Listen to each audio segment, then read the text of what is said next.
अस्सलाम वालेकुम दोस्तों, मैं हूं शाहिद हुसैन। उम्मीद करता हूं आप सब खैरियत से होंगे। मेरा यूट्यूब चैनल और फेसबुक पेज देख रहे हैं। इस वीडियो में बात करेंगे कराची में कुत्ते क्यों काटते हैं। मेयर कराची ने वजह बताई है, क्या वजह है, उसकी मुकम्मल तफसीलात, और उसके बाद फिर वो कहते हैं जी कुत्तों की अफजाइश किस तरह हो रही है, क्यों हो रही है, वो भी पॉइंट उन्होंने रखा है, वो भी आपके सामने रखेंगे। इसके अलावा पाकिस्तान तहरीक इंसाफ का जो इंसाफ हाउस है कराची में, अब वो खुल गया है, अचानक खुला है, कानो कान किसी को खबर नहीं हुई, लोग ढूंढते रह गए और पता चला कि जी पुलिस ने कहा कि अब तो इसको बंद रखने की हमें कोई ज़रूरत ही नहीं है। अदालत के इजाज़त के बाद बाकायदा खुला और धूमधाम हुई, वहाँ पर वकला ने विक्ट्री के निशान बनाए और एक बार फिर 9 मई के बाद जो दफ्तर बंद हुआ था पाकिस्तान तहरीक इंसाफ का कराची में, वो खुल गया है। खुलने की वजह अंदरूनी मामलात और उसके बाद फिर जो पैदा होने वाले सवालात हैं, उसकी तफसीलात भी आपके सामने रखेंगे। और उसके साथ साथ एक और जो बड़ी और अहम चीज़ है कि MQM का मरकज़ 90 जिसका मुतालबा जो है वो MQM पाकिस्तान भी करती आई है और कुछ दिन पहले अल्ताफ़ हुसैन साहब ने भी किया है, और इसके अलावा दीगर लोग भी मुतालबा करते हैं कि MQM का मरकज़ 90 खोला जाए और उनको इजाज़त दी जाए। इसके अलावा जो MQM के दीगर दफातर हैं उनको खोले जाने की हवाले से MQM पाकिस्तान की तरफ से भी मुतालबा सामने आए हैं, और इस तरह बाज़ औक़ात आपने देखते हैं कि अल्ताफ़ हुसैन साहब की तरफ से भी बयान सामने आते रहे हैं। उसकी वजूहत भी आपके हम जो है वो सामने रखेंगे। सबसे पहले हम बढ़ते हैं कराची की तरफ, क्योंकि कराची के जो मामलात हैं वो इंतहाई संगीन हैं। रोज़ाना की बुनियाद पर हम खबरें देते हैं, आप तक तफसीलात पहुंचाते हैं, और आप media, social media, CCTV footages और सारी तफसीलात देखते हैं, जिसमें आपको नज़र आता है कि लोगों को ना सिर्फ अब टारगेट करके मारा जा रहा है, बल्कि लूट खसूट के दौरान भी मासूम शहरियों की ज़िंदगियाँ जा रही हैं, उनकी जानें जो है ली जा रही हैं, किसी को कोई परवाह नहीं। मैंने गुज़श्ता रोज़, क्योंकि कोई एक हफ़्ता पहले नए जो IG रिफ़त मुख्तार साहब हैं सिंध के, उनसे हमने सवाल किया सिंध हाई कोर्ट में जब वो आए थे, तो उन्होंने कहा कि सिर्फ 2 दिन में कराची में आपको तब्दीली नज़र आएगी। 2 दिन में इस किस्म का हम ऑपरेशन करेंगे कि न सिर्फ दहशतगर्दी का खात्मा होगा, बल्कि लूट खसूट भी ख़त्म हो जाएगी और आपको नज़र आएगा। लेकिन कल जब सिंध हाई कोर्ट में एक मालखाने की एक तश्कील हो रही है, उस हवाले से जब प्रोसिक्यूटर जनरल के ऑफिस में मुलाकात के लिए आए, तो उसके बाद फिर मैंने उनसे एक दफ़ा फिर सवाल किया कि IG साहब, आपने तो फरमाया था कि कराची में 2 दिन के अंदर तब्दीली आ जाएगी, लेकिन इस बात को 1 हफ्ते से ज़्यादा गुजर चुका है, तो आप कहते हैं जी तब्दीली आएगी और अमन अमान की सूरत हाल बेहतर हो जाएगी, तो कैसी हुई तब्दीली? तो वो फरमाते हैं जी तब्दीली तो नज़र आ गई है कि बड़ी तादाद में मुल्ज़मान पकड़े जा रहे हैं, अब जेल जा रहे हैं। इससे पहले तो मुल्ज़मान नहीं पकड़े जाते थे, लेकिन पकड़े जा भी रहे हैं, कार्रवाइयाँ हो भी रही हैं, तो उसके बावजूद भी देख रहे हैं कि कराची का कौन सा इलाका है जो मुल्ज़मान है, जो लूट खसूट करने वाले हैं, जो दहशतगर्द हैं और जो लूट मार और डाकू हैं, उनके लिए जन्नत नहीं बना हुआ। यानी कि आते हैं आज़ादी से, वो कार्रवाई करते हैं, मोबाइल छीनते हैं, माल और इसके अलावा जो भी चीज़ें उनके हाथ लगती हैं वो छीनते हैं, बदतमीज़ी और बदतज़ीबी भी करते हैं लोगों से, और वो चले जाते हैं। टारगेट करके भी अब कत्ल किया जा रहा है कराची के, चाहे पोश इलाके हों या फिर उसके बाद कराची के मुदाफ़ाती इलाके हों। अगर हम बात करें कराची के दूसरे मामलात के ऊपर कि मोबाइल फ़ोन क्यों छीनते हैं, तो आपको पता है कि जो निगरान वज़ीर दाखिला है, उनकी तरफ से एक स्टेटमेंट आया था जिसमें उन्होंने कहा था कि जी कराची का या कराची वालों का अपना ही कसूर है कि उनके मोबाइल छीनते हैं, यानी कि मोबाइल महफूज मकाम पर रखें तो नहीं छीनेंगे। तो कई रोज़ तक ये खबर ज़ेर बहस रही, लेकिन उसके बाद फिर सूरत हाल जूं की तू नज़र आई है, आपको कोई तब्दीली नज़र नहीं आई। यानी कि वही लूट खसूट, वही मार धाड़, वही राहज़नी की वारदातें, और मुल्ज़मान जो है काबू में नहीं आ रहे। यानी कि ये भी कराची वालों का कसूर है कि उनके मोबाइल छीन जाते हैं। उनकी बात से तो ये तासुर मिला। अब कराची में कुत्ते क्यों काटते हैं, उस हवाले से मेयर कराची मुर्सा वहाब साहब, जो कि खुद जिनका ताल्लुक कराची से सिद्दीकी फैमिली से ताल्लुक़ रखते हैं, वो भी फरमाते हैं जी कुत्ते जो काटते हैं उनकी उन्होंने वजह बताई है। उन्होंने कहा कि देखें जी, जब आप छेड़छाड़ करते हैं कुत्तों से, तो कुत्ते तो आपको काटेंगे। सबसे पहले वो जो हमला करते हैं वो पहले बच्चों पे करते हैं, फिर बुजुर्गों पर करते हैं, यानी कि कमज़ोर लोगों के वो ऊपर हमला करते हैं। तो जब वो हमला हो जाए, यानी कि आप जब कुत्ता काटे, आप ज़ख्मी हो जाएं, तो फिर आपको सबसे पहले पता है क्या करना है? आपने लीमू नहीं लगाना उसके ऊपर, आपने नमक नहीं लगाना, क्योंकि वो ज़ख्म ख़राब हो जाता है।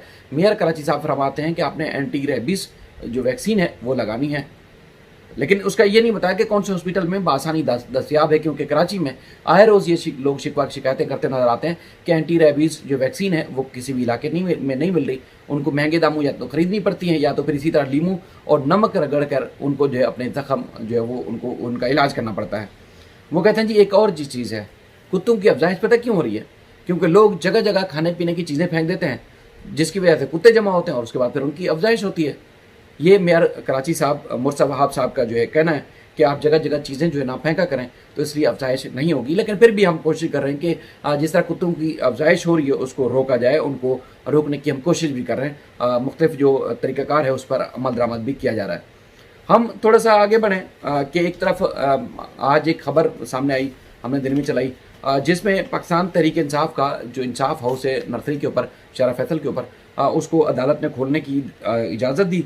अदालत ने खोलने की ना सिर्फ इजाज़त दी बल्कि खुल भी गया, क्योंकि अक्सर देखते हैं कि मुख्तलिफ अदालतों के जो अहकाम होते हैं उस पर मिनवन अमल नहीं होता। एक तरफ अगर किसी को अदालत छोड़ने का ऑर्डर देती है कि उसके ऊपर किसी किस्म का कोई इल्ज़ाम नहीं है तो उसको छोड़ दिया जाए, उसको रिहा किया जाए, तो फिर दूसरे मुकदमे में उसको गिरफ्तार कर लिया जाता है। ये पूरे मुल्क में चल रहा है, कराची में क्या।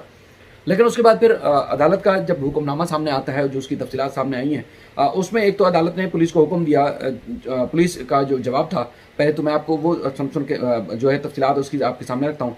पुलिस ने कहा कि तहरीक इंसाफ के वकला जो है वो इंसाफ हाउस में गए थे, उनको हमने रोका नहीं है, क्योंकि एक दो दफ़ा पहले भी गए थे तो उनको रोका गया था। उसके बाद इंसाफ हाउस में जाने के लिए कोई भी दाखिले पर कोई भी रुकावट नहीं है। दफ़ा 144 के निफाज के बायस 2 से ज़ायद शहरियों को एक जगह जमा होने पर जो है पाबंदी थी, और उसके बाद फिर दरख्वास्त गुजार यानी कि जो वकला थे वो बड़ी तादाद में जमा हो गए थे, तो इसलिए हमने उनको रोका था। लेकिन हमने कोई पाबंदी नहीं लगाई कि इंसाफ हाउस ना जाएँ, लेकिन बड़ी तादाद में लोग जमा ना हो। उसमें दफ़ा 144 जो है वो नाफिज हुआ है। तो जिस पर अदालत ने जो इंसाफ हाउस को सील करने का इकदाम था उसको गैर कानूनी करार दिया, और अदालत ने जो PTI के वकला थे उनको इंसाफ हाउस में दाखिल की इजाज़त दी, और पुलिस इस बात को यकीनी बनाया कि इंसाफ हाउस में जो वो कोई रुकावट ना हो, यानी कि जब भी वो जाए उनको आप आज़ादी से जानने दें, और अदालती हुक्म पर अमल दरामद करने का पुलिस हुकाम को हुक्म दिया कि उसको यकीनी बनाया जाए। ऐसे टीपू सुल्तान जो है वो दरख्वास्त गुजार जाए किसी भी फ़र्द को मखसूस सियासी जमात से वाबस्तगी की बुनियाद पर, यानी कि अगर किसी का ताल्लुक PTI से तो उसको हिरासा ना किया जाए। SHO को हुक्म दिया है। आईन पाकिस्तान के तहत शहरियों के हकूक़ में जो है वो कोई रुकावट नहीं है, लेकिन मर्ज़ी से वो अपनी जी सकते हैं, अपनी मर्ज़ी से रह सकते हैं। अब यहाँ पर जैसे ये खबर आई तो उसके बाद फिर थोड़ी देर बाद फिर हमने देखा कि जो इंसाफ हाउस था वो खुला, ना सिर्फ खुला बल्कि बड़ी तादाद में वहाँ वकला पहुँचे, और उन्होंने न सिर्फ तकरीरें की बल्कि बड़ी पैमाने पर उनकी चीज़ें वायरल होना शुरू हुई। तो उसके बाद फिर MQM के जो लीडरान जो कि माजी में मुतालबा करते हुए नजर आए कि MQM का मरकज़ 9-0 खोला जाए। अल्ताफ़ हुसैन साहब के स्टेटमेंट भी सामने आए, कुछ दिन से आप देख भी रहे होंगे। तो उसके बाद फिर बड़ी तादाद में बहुत सारे लोगों ने रद्द-ए-अमल दिया कि पाकिस्तान तहरीक इंसाफ के ऊपर संगीन नौइयत के इल्ज़ामात हैं 9 मई के वाक़यात के ऊपर। उनको जब अगर आज़ादी की इजाज़त है तो अल्ताफ़ हुसैन साहब तो खुद कहते हैं कि उन्होंने 22 अगस्त को ही तहरीरी तौर पर तमाम जो आर्मी चीफ़ हैं उनको माफ़ीनामे भेजे, और उसके बाद फिर कोई ऐसा आर्मी चीफ़ नहीं था जिससे उन्होंने माफ़ी नहीं मांगी। उनके जो स्टेटमेंट थे, उनके जो बयानात थे, लेकिन उसके बावजूद उनको ना तो माफ़ किया गया बल्कि उनकी जो तहरीर, तकरीर और सियासी सरगर्मियों पर पाबंदी थी वो 2015 से जारी थी और अब तक जो है जारी है। तो उन्होंने एक तो चीफ जस्टिस ऑफ पाकिस्तान से अपील की है कि उनकी तहरीर, तकरीर और सियासी सरगर्मियों पर इजाज़त, उनको पाबंदी जो थी वो उसको ख़त्म किया जाए, और उसके बाद फिर उनको इजाज़त दी जाए। चूँकि इलेक्शन आने वाले हैं तो वो चाहते हैं कि इंतखाबात में अपनी पार्टी और अपने लोगों के साथ कनेक्ट रहें और इंतखाबात में हिस्सा लें। तो इसी के साथ साथ जैसे इंसाफ हाउस को खोलने का ऑर्डर मिला और वो खुल भी गया, तो लोगों का ये कहना है कि संगीन नौइयत के PTI के ऊपर इल्ज़ामात हैं। इस किस्म के इल्ज़ामात MQM के ऊपर तो नहीं थे।